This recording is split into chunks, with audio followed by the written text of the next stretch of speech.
Welcome to Thrive Now, where we bring you motivation, inspiration, and education to grow yourself and grow your business.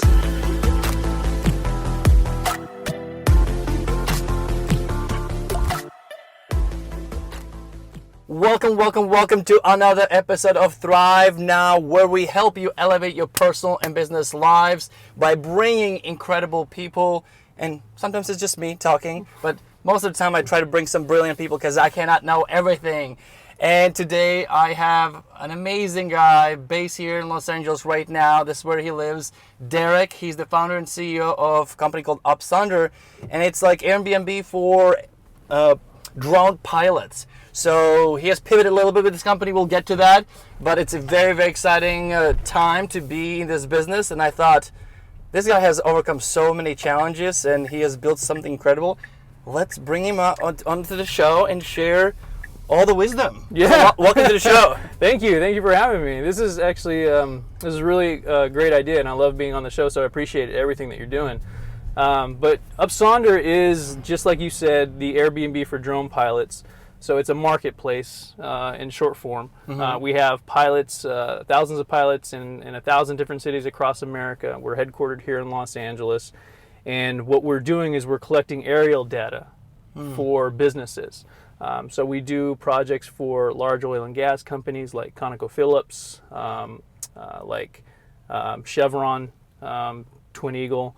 We're doing pipeline monitoring, things of that nature. We help real estate companies like Coldwell Banker sell their homes with video. You know, video is very powerful. I've heard you talk about. Oh, video! Yeah, I just did a couple of days interview. I did it with a guy. The power of video. That's all we talked about. Yeah. Right, and there's no more dynamic video out there than drone video.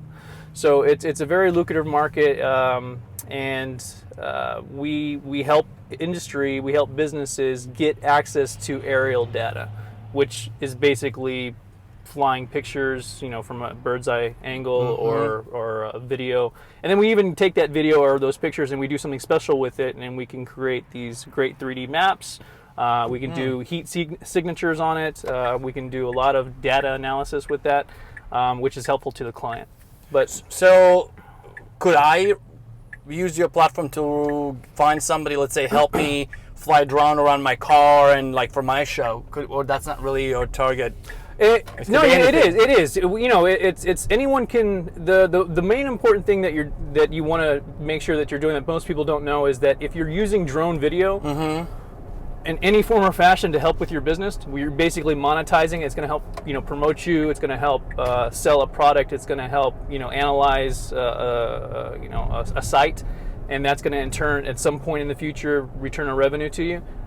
Most people don't know this, but the drone pilot needs to be licensed and certified by the FAA. And so UpSonder's policy is every single one of our pilots across America are certified by the FAA. They all have their Part 107 license. And so it helps people stay compliant, and even someone, just a single individual that wants to use it for their podcast or whatnot can still hire our pilots to help them and come out. And you have the trust in knowing that this person is certified and licensed, so you're not going to have any issues with flight restrictions or with got it. You know, any yeah. illegal So you're not going to get in trouble. Basically, you do everything by the book. Yeah, you do everything. Yeah, you do everything by the book. They're fully insured, and you have beautiful footage at the end of the day. Okay. The reason I was excited to have you on the show because can I tell them how we met? Okay, Yeah. So the way I met Derek was years ago when I produced my home fitness program. I remember, yeah. He put up one of the rooms on Airbnb, and they were like the sweetest people. I was just blown away. Their reviews were incredible, and it said that he makes pancakes. If you stay with him, he will make pancakes. Because he makes breakfast and he made good cup of coffee. Yeah. There was something special about these people. I was like, wow, that's why I like Airbnb. Yeah. These people are amazing. And said, let's stay in touch. And we stayed in touch. And I went on and started building different things. You know, moved on from Magic Hour to ThriveCourses. He moved on and started business. You know, his business and. So it's kind of crazy story. You never know where you're going to meet your friends. That's right. At the time, I was doing investment banking. Yes. And I remember when you came. I remember when you came over because you were so damn good looking. I was like, I don't know if we should continue doing this Airbnb if we keep getting these good looking people coming to our. That's funny. That's funny. So, I think I'm even not good looking. I didn't have beard back then, so thinking beard makes me even more manly. But that's not the story. That's not the point where we're here. The reason I am so excited is because when I met you, you had this job, and which often a lot of people that watch the show, we want to inspire people to take action. We want to inspire people to go for what they want. And the crazy thing about you is that it's not like you were this startup guy. Right. This is your first company, is it? Yeah, this is my very first company I've built with my two hands. And you went big. Yes. I mean, you did not, it's like how, like you're not even a technical guy. It's not like your background is in app development or anything like that. Right. How did you get involved with this, and what made you say, like, this is what I want to pursue? Well, you're right. The number of things had happened to converge on this point. Like the idea first came to me in 2015 that this drone service would be needed, and it was off a conversation with a guy at the office, and he was I worked for the Korean government, handling M&A for them for all their acquisitions here in the U.S. and we had a marketing team there, and one of the guys at the marketing team was repping a product for a Korean company. And he had said, I need to get a drone this weekend for a product shoot that we're going to be doing. And I said, oh, okay. I said, where does one get a drone? And he said, Craigslist. and it blew my mind that people were getting these amazing devices, these amazing machines on Craigslist. A very, we hear all the bad stories about Craigslist. Craigslist is an amazing place. It's an amazing test bed. Yeah, but there's also a lot of scams. There's also a lot of scams. And not reliable. You can't vet somebody. Right. Yeah. And so right then and there, it was the light bulb moment for me that it was when that happened. And I said, there has to be a better ways. And that's when I started developing UpSonder. And so what I did was, what do I know about coding? What do I know about building websites? What do I know about, putting together a company? And actually, the technical part of it, nothing. But everything else, the ecosystem, I had built. My job was finding companies to acquire, and so I looked at a lot of management teams. I looked at a lot of how companies functioned, distressed assets, things of that nature, and I was really able to understand what a whole perfect ecosystem looked like. Wow! And so it was that knowledge and that ability that I was already doing, but I never thought about applying it to being an entrepreneur. And I never thought about taking that knowledge and applying it to something of building of my own. Yeah. But it came in handy. It came in. It was amazing to be able to say, okay, well, I need this first, and I need this, and this is going to look, a certain way. So the first thing was to get my engineers in place and get a good development team to build the website. To build all, because it works exactly like Airbnb. So we basically duplicated and built a brand new Airbnb, but just for the drone industry. Yeah, absolutely. And that's I always say, guys. Even with ThriveCourses, it was like Netflix, and there were a couple other companies. Just because you start something out, it doesn't have to be so revolutionary, and you need to. It's like something's already working. Somebody just created, and you make it different. You serve a different market. Always ask, okay, what's missing? Right. Because obviously Airbnb is not serving everyone, Uber is not serving everyone. So there's now I love DoorDash, food delivery for apps. I mean, Instacart for me. Yeah, groceries, Instacart. So there's look at so many other industries were created on the same new model. Right. Somebody introduced a new model, you take advantage. But what's crazy, your business has evolved so much. Right. So you started out first, you thought you're gonna rent drones themselves. Right. So tell me a little bit about that, how you arrived now to drone pilots. Right. So for your listeners out there, iteration is very, very important, and it's very important to listen to what the data coming back is telling you. And what we noticed right away was when we launched a year ago. Actually, we were a year old today. Wow. I mean, not today, but I mean we're a year old this month. Hey, we're the same because ThriveCourses just in February. Mid-February, we celebrated 1 year anniversary. So oh, nice! All right. So we're kind of the same, Yeah, you're on the same path for sure.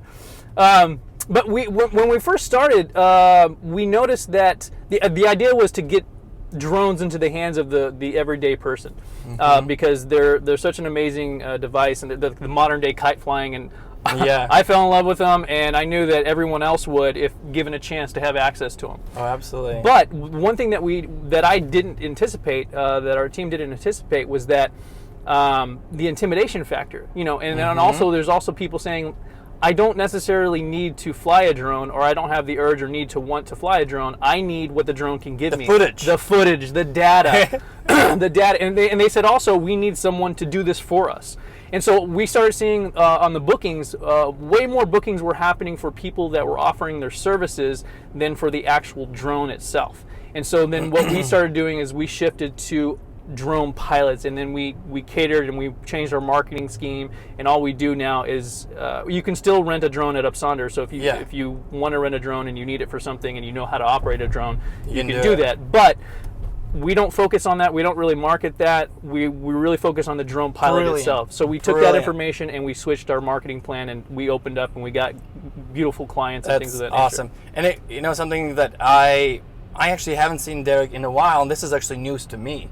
Like I knew that you kind of like talked about it. I didn't know that you really pivoted, and this is what you're gonna go, and that is so important. And I couldn't agree more with you. I have Mavic, DJI Mavic. It's been sitting for 4 months and I haven't taken it out. Why?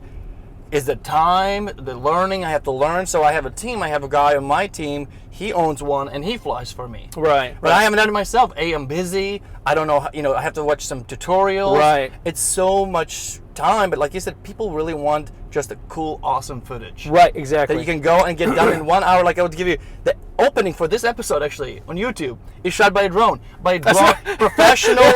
professional drone pilot. Right. And that's literally what happened. I told him that, hey, can you come for an hour, get these shots, and I paid him. Right. But luckily, I knew this guy. But what if I didn't know? Right. So I would go to UpSonder. Right. And find a pilot. Exactly. Brilliant. I think when I saw that, I think I even made a comment on that. I said, hey, I hope you got this on UpSonder. Now the guy actually, I need to get the guy on UpSonder. Right. Because when I go back home, I'm gonna talk to him because he's an amazing pilot. He's one of the first who just got with this whole drone industry. So he's incredibly talented. So what's the future? Where are you heading with UpSonder? What do you? Of course, pivoting. Might pivot again. Who knows? Constantly have to adapt. We think long term here, and automation is going to be coming in and changing the entire industry. So much the same way. And I hate to say this, but it's still a ways out. But we're planning for it. So all our pilots or any future pilots that are thinking of joining UpSonder, please do. Don't let this scare you off. But automation is going to kill a lot of the pilot jobs out there. Just the same way that automated cars are going to, reduce the number of jobs that Uber drivers can do. Eventually, there's going to be replaced. Drones are going to do the same thing. And so we took a look at that, and we're actually turning into we're branching off into a new direction as well, or at least we're making another section of our company based off of energy. So one of the dirty little secrets of the drone industry that no one talks about is how little time these drones can actually stay afloat, how long they can actually fly. For a quadcopter like your Mavic, I think 20 minutes, something like that. 20 minutes. Yeah. 20 minutes, 30 minutes. If you add a payload, which we're talking about commercial applications for delivery and other things, it reduces even further. And so it's a horrible flight time, and battery technology the way it is only is going to increase in any given year a 5% efficiency increase. And it's just chemistry. It's nothing. There's not going to be this amazing breakthrough in technology. It's just kind of physics and chemistry. You're not going to get over that. So for the energy is going to plague the drone industry for years to come. And so what we're doing is when we thought about this a very long time, when we were thinking about, well, where's the future of UpSonder? What we decided was, okay, we need to have these charging points where drones can land to charge wirelessly and continue on their journey collecting data. And so what we decided to do is, if you come onto UpSonder, whether you're a client or whether you're a provider, we ask you one question. It's a yes or no question, but we ask you basically, would you be willing to allow us, UpSonder, to install a charging station on the rooftop of your home. Wow. So that's so cool. So it's like, where's that? Oh, just never mind. It's just charging station up there. Right. That's cool. Right. So what we want to do is we want to have like 500,000 charging stations across the U.S., very much like gas stations, on rooftops, starting with residential, because we need friendly airspace for this. And when I say friendly airspace, I mean we start with drone pilots because they understand drones, they love drones, they get drones. It makes sense, they just get it.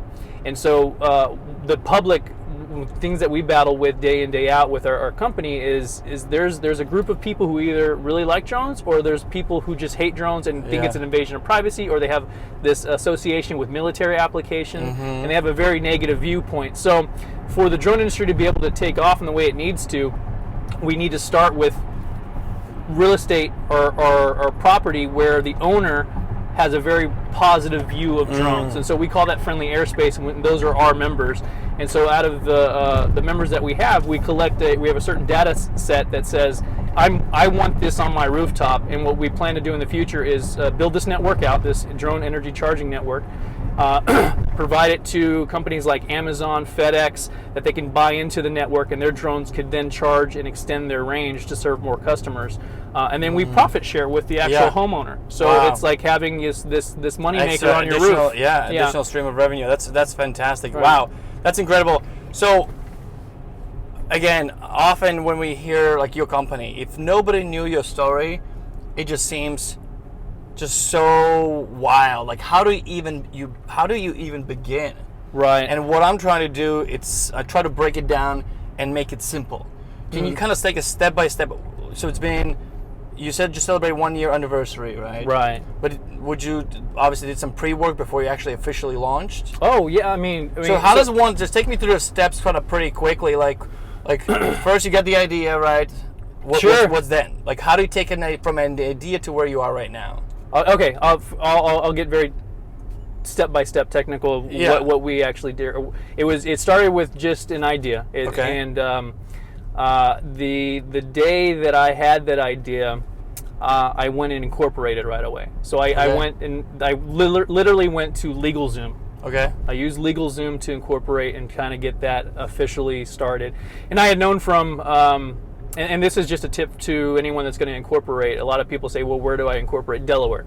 Yeah. Delaware is the best place to incorporate. And that's because of legal things, right? Tax advantages and whatnot. And I actually learned that from my investment banking days, from helping Korean companies move into the U.S. and we incorporate them in Delaware, and then they can do business anywhere else in the United States. So, but anyway, so first it was just incorporating, okay. Secure the name, right? Securing the name. Make sure the domain's available. Yeah, and that was another thing. We're called UpSonder, and at the time I really thought this was going to be too obvious and a little too clever, and not even maybe I shouldn't even do it. But actually, no one ever gets this, and it really blows my mind. And I haven't come across one person that has seen this yet or tells me that they notice. But Sonder is an anagram, and it actually spells the word drones. If you rearrange the letters of drones, you get Sonder, and so Up Drones, UpSonder is the name of the company, and so that's okay. Drones is in our name actually. Okay, nice. So we came up with that name. Mike's clever. Yeah, right. And then one thing I can tell you, I started on the business plan first before I ever started on the logo or designing anything. I think, and I don't know why that happened. So I think it's more fun sometimes to develop the logo and kind of go in that route. But I just couldn't agree on anything that I liked. I kept thinking about it. I just let it sit with me a little bit before I actually committed to something.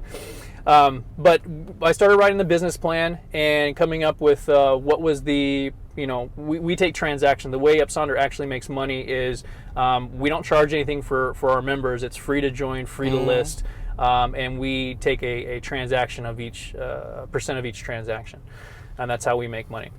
But so putting together the business plan, and then I called my co-founder, which is my co-founder today, and I basically said, hey, this is the idea. Do you want to do this with me? Because he's someone that I trust, and I appreciate his input and his insight. He's an entrepreneur of himself. He's a doctor, and he had a couple businesses already, and still has a couple businesses that he runs. So I called him up and I said, do you want to do this? And so I started putting. Isaac was my first. My first teammate. And then how did you find him? We met in college. He was one of my. He was like we met in freshman year in the dorms, and so we had known each other for quite some time. And again, he's just someone that I initially trust. I think it's very important when you're building your team. You have to don't look at them as employees, or don't look at them as them just providing a service to you. You have to think of them as family. And think of them as this is someone that you want to actually live with and and be around with, not only during office hours, outside of office hours. Yeah. Now, I'm not telling you to hang out with them during office hours and go full time, but what I'm saying is it's very important that they do more than technical abilities for you, that they really, excuse me, that they really fit with who you are as a person. Because in the early days of a startup, you're going to have a lot of different directions that you can head, and it's very important that you guys all kind of agree when you do take those decisions. Of course, there's always one leader that's making the decisions, but it's always good when everyone's on board and feels good about that decision, and there's no hurt feelings or anything like that. And so moving forward is easy. When you have maybe personalities that don't match, I think once you grow and get larger, that becomes more difficult. But in the early days, it's really important that you all agree on something. So I think picking those key people in the very early stages that not only fit your ethos of your business, but also fit your ethos of who you are is very, very important. Beautiful. So it was Isaac was first, and then we brought on two technical people, coders, programmers, Keith and then Sujay, and then they were developing and helping with the website and building out the program and whatnot. And then we brought on some marketing people, a PR team. Wow! So now, this is good. This is good. But you have to realize now. Some of the people that listen to this, they might be like, whoa, this is over my head. Like the biggest question, like, how did you pay for this all? Right. So this is like, because you have to realize, even myself, like, if you just some of the things I don't even do for my company right now, like PR. That sounds so fancy. I did skip a major. Okay. I did skip a major step. I knew there's something. I raised money. Okay. Okay. Yeah. Right. I don't think that's helpful to pay people to hire. Okay. Right. Okay. I did raise money. We went out and raised. Self-funded. So I put in $100,000 into the company. You did. That's awesome. I put in $100,000 of my own money into the company. I put in my founder put in $100,000, and then we raised $350,000. So we, like, your co-founder. My co-founder, yeah. Yeah. What's his name? Isaac. Okay, so he's the first guy. He's the first guy. So Okay. he was the first guy to invest his own money into the company. Wow, I invested my own money into the company, so I got skin in the game. Okay. And that actually helps. Recruit and have other people let you know gotta that, believe. hey, like, you don't believe. this guy believes so much in this vision and this truth that he's willing to put up his own money. That's pretty awesome. And so I think that also helps. But then we went out and raised $350,000 from an angel investor. I put together a deck. I put together our projections. I put all that together and then went and presented it, and we raised $350,000. Okay, so now we have about $550,000 in the bank, and that's where we were hiring PR people and hiring marketing and things of that nature. Beautiful. We went down that way. So, yeah, I skipped a Yeah, very important, crucial money. Or yeah, exactly. And just a reminder to people, you might not move this fast. Right. Every business is a little bit different. Can you share with like why you chose to go this way? Did you feel like somebody else might take market share? Why not a little bit slower? Why take that much money? So why not even try to figure out if you can move pretty far with 100K and just do things simpler? What was your thinking? Because I'm always wondering. We had this conversation a lot about for my business. Right. Because I haven't raised money yet. Right. And I don't know actually that you need to. I think the reason why we raise money so quickly is because the scalability of it all needed to happen fast, and even like we're actually out there raising another $2 million right now, and that's because the drone charging network it's not cheap. It's not cheap. That's infrastructure. That's hardware. That's new software. That's a lot of moving pieces, and so that is going to take a large capital influx to be able to make that happen. And so I think because of the size of where we're trying to move, and that the drone industry is moving so quick, the drone industry is not the same that it was even last year when we started this. Yeah. It moves so amazingly fast. So you need money to adjust You need stay on top of it. To stay on top of it, because it's such a fast-moving industry. You just have to stay on top of it and be able to change and go in what direction it's going. And so that was, I think, our thought on the whole process of just going from 0 to 60 and no regrets. very quickly, and no regrets, right? No, happy that you took money and raised money. Yes, and we're going to continue to raise, and we want to be VC backed eventually, right now. And it's a big vision. It's a big vision. We want to go IPO and do go all the way to the top. Love it. Yeah, so it was is that a necessity? We believe that's why we had to move so fast, just because of the industry. But yeah, so we raised money, and then we started assembling the team, and getting our name out there, building the brand. And then, I remember before PR teams. So I've heard people have very bad experiences with it, and then people have good experiences. I think we had a good experience. It was early on, and it was really before we hired the PR team before we actually launched, because in the marketplace it's very hard. You have the chicken egg, you have the providers, you have the renters, you have the clients. And so just, you need to have basically the backbone. And the backbone of UpSonder is our drone pilots, our certified drone pilots. And so that was very tough in the very beginning. So we had to quickly build the backbone before we could offer drones or services to the public. And so we viewed the PR team as building that backbone and going out and telling the drone community, this was a new service that's going to come to them. It's free. There's no risk involved. All you need to do is create a profile and then list and then sit there, and then the industry will come. And so we had to develop that story and that narrative before we even talk to ConocoPhillips and get clients like that of that magnitude. So we did that, and we used a PR team to do that, and it worked out quite well. I had gone through doing due diligence on PR teams. I mean, I must have interviewed at least 13 different PR teams, and we ended up settling on a PR team out of Canada. Oh, this is another thing that I want to tell your audience is that we're based in Los Angeles, but I would say early on, and most of our team is here now, but early on, we sourced from everywhere. Like our PR team was from Canada. We had developers in India, doing things. We had we had people working remotely in Texas. It was everywhere all the time, just remotely. And that's the beautiful thing about today. There's you can find affordable people. Exactly. Good people. No matter, you don't have to rely on your local initial area. Right. Yeah. Right. Beautiful. Yeah. So remote access to great talent is don't shy away from it. Embrace it.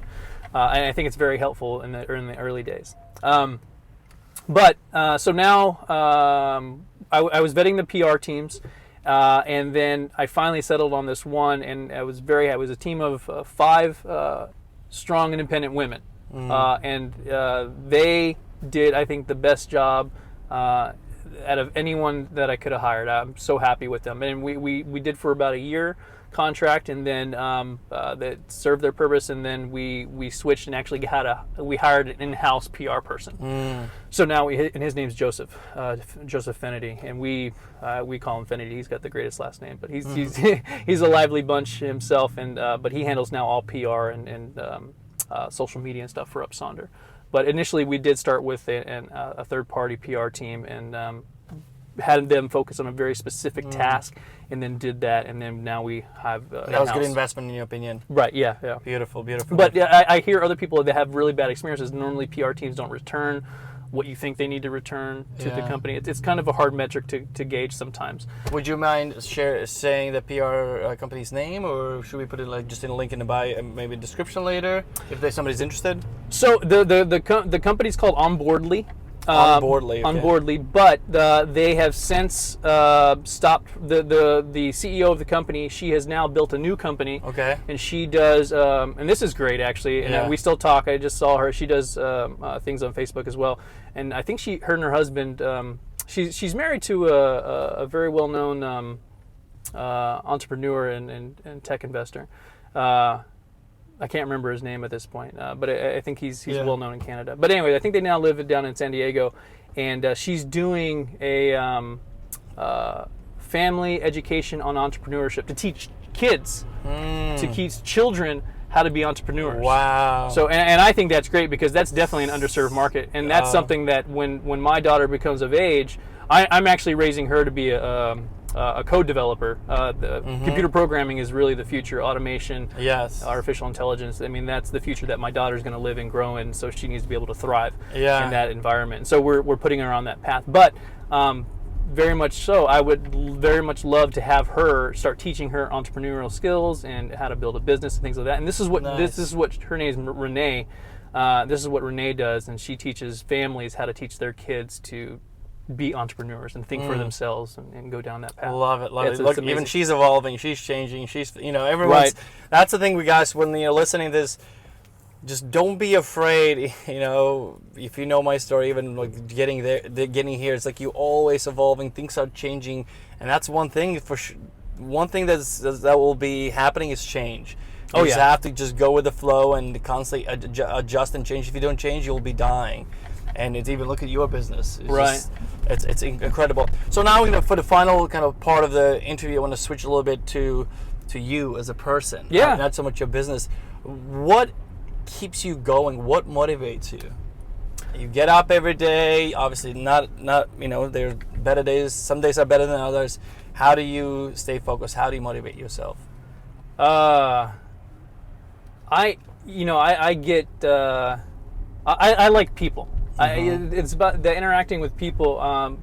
What I like to do outside of work is travel. It's probably my favorite thing in the world to do, is just go see something new, experience a new culture, a new face, a new friend, something. And that's why I loved Airbnb so much when I was doing it. Meeting all these amazing people, it was something that I really look forward to each day. So I think, and also the exciting part of building a business, the things that don't go right or the things that do go right, it's always a new chapter every morning, and so it really gets me going. And to figure out, I love solving problems. I love figuring things out, and I think that keeps me going. I think if even when I was doing investment banking, the nature of okay, we're dealing in the aerospace industry this week, and now next week we're going to be looking at automotive manufacturers, or we're going to be going to healthcare. The constant change of my environment was very exciting for me, and it continues to be very exciting for me. So I think these changes that are happening day in, day out keeps me going, keeps me wanting to wake up and experiencing life. That's something that's interests me. Another part of it is I'm a morning person anyway. So I didn't used to be a morning person. I remember it was something that it was a goal of mine to be a morning person. and then I actually worked at it. I worked really hard at becoming a morning person, and now today I am. But that was waking up early and doing workouts, eating right, things of that nature. I really believe, good things go into your body, good stuff comes out, into the environment. Mind and body. I mean, you guys listening to this is our goal, to feed your mind with positivity and ideas, inspiration. It's very important. I think some people maybe discount it a little bit, and also dealing with stress. I think when you can manage stress properly, your day goes so much smoother, your mornings go so much smoother. I remember having to learn to be a morning person, and I that actually set that as a goal. Yeah. And it took me years to achieve it, but I actually did, and now I love my mornings. Yeah. And there's a lot of studies been done, and a lot of very successful people are morning people. They wake up early, they exercise, they read, they meditate. Whatever the routine. The routine can be different, but you still wake up early and get it going. Who has been the most inspirational person in your life? Oh, I love how we get to these questions. People are kind of like, oh, Caruso. Who's that? Rick Caruso. Rick Caruso is it's funny because he's a real estate developer here in Los Angeles, actually, and I had never been so impressed with an individual than with Rick Caruso. Does he own Staples Center now? The Grove. The Grove, okay. The Grove, yeah, and the Americana. I was fortunate enough. There was a large contract with Samsung. It was like a $1.2 billion contract here in Los Angeles, and it was they wanted Rick Caruso to come in on that deal to be able to leverage his sway in Los Angeles and his properties and whatnot. And he was, anyways. So it was an 8-month contract that we were working on, and I got to work with him day in, day out for 8 months. Wow. And he's a very well-to-do individual. I was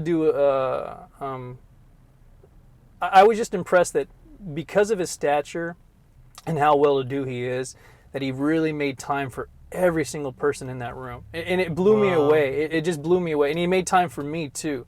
And I just remember the hospitality that he delivered and the thoughtfulness of everything. Every little gesture, every handshake, every eye contact. It just blew me away, and it made a really big impression. Wow. And since that day, I've always been like a really big fan of his. That's personally, and then that's just like for character, respect and things of that nature, and just respecting another human. I look up to him as that type of. That's remarkable. But which inspires me and gets me like, if I ever need inspiration and I want to, get creative, or I just want to feel like the future is truly exciting, I look to Elon Musk. Yeah, which is, that guy. For inspiration, I'll look to him. But for everything else, for who you are, your character, how you hold yourself, or how you treat others, it's really this gentleman named Rick Caruso. That's awesome. Yeah, he's a great individual. I love him to death. And often people say, money ruins people, and right. I believe I had that stereotype in me until I met this gentleman. And that's what I always say: money doesn't make you anything. Money brings out more of who you are. If you're a kind and thoughtful person, when you have money, you'll be even more kind and thoughtful, and it will help many people. Right. But if you're rude already, kind of on your path to wealth, it's just going to bring more of that nastiness, in my opinion. So money doesn't, I think, just brings more who you are. Right. And he probably was a good person to start out. That's why he succeeded, and he kept practicing those things. Yeah. And treated people with respect and kindness. And look. So I have this is the first drop or first time I've ever mentioned this, but outside of the company, but we are working on a plan to work with Rick Caruso. This is not affiliate. We haven't told him this yet. Yeah. But we will approach at some point to install charging stations within Los Angeles on his properties, and have drone deliveries from the Grove to other areas in Los Angeles. Yeah, because we just got a very a nice partnership. We're official partners with the city of Los Angeles. For this program that the FAA is putting on. It's called the UAV IPP, and it stands for the UAV Integration Pilot Program. And what the FAA wants to do is, for the next 3 years, fly drones in 5 cities, unrestricted, to collect data. And this data is going to be used to make laws so that drone flights can be possible. And so, and the cities have to lead that charge, and they have to submit their bids. But the city of Los Angeles has chosen UpSonder as their official partner for this project. That's awesome. So we find out in about a month and a half if LA gets chosen by the FAA, and if that's the case, we're going to be one of the few drone companies in the United States that has unrestricted rights to the airspace. That is really, really cool. And you mentioned the second person, Elon Musk, and if you guys can watch the show, because you may be listening on podcast, is we're doing the show in Tesla. So because it stands for, overcoming obstacles, not listening to naysayers, innovating, driving a brand new industry, and that's kind of what you're doing. So Derek, it's been seriously a pleasure. We have arrived at a juice place. You're taking me to a juice place, right? Yeah, you gotta start your day with organic juice. Okay, so we have arrived until usually we kind of tell the audience where we're going, but it's been a pleasure and honor to know you as a friend, and to have you as a friend, and also just watch what you do as an entrepreneur. And I hope you guys learned a lot, got an inspiration, and I'm just so grateful that you're part of our community. Is there anything else that you want to say before we go? Just live strong. Live strong. Awesome. Thank you so much. We're going to go enjoy that juice. If you haven't subscribed, you're crazy not to do it. As I always say, subscribe, because I am here to inspire you, uplift you, and help you go forward with your ideas by either sharing the wisdom that I have learned, or bring somebody brilliant like Derek and sharing what they have learned, because you don't have to reinvent the wheel. Learn from the best, and most importantly, go and take action. What's the one thing they should do right now? What's the one thing they could do to move forward with their dreams and goals and ambitions? Set a goal. Set a goal? Yeah, set it. Just set it. Actually write it down, set it, and then achieve it. I love it. Thanks so much, guys. Have a great day, and we will see you in our next episode. Bye, guys. Bye.